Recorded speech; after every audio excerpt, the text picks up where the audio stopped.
I'm Steve from Workbench-Z with a tool tip today.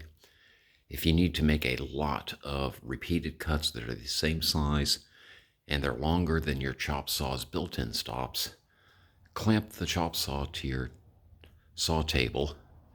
Then you can clamp a stop to the fence. And this gives you a longer reach stop that's very repeatable for a whole lot of pieces at once.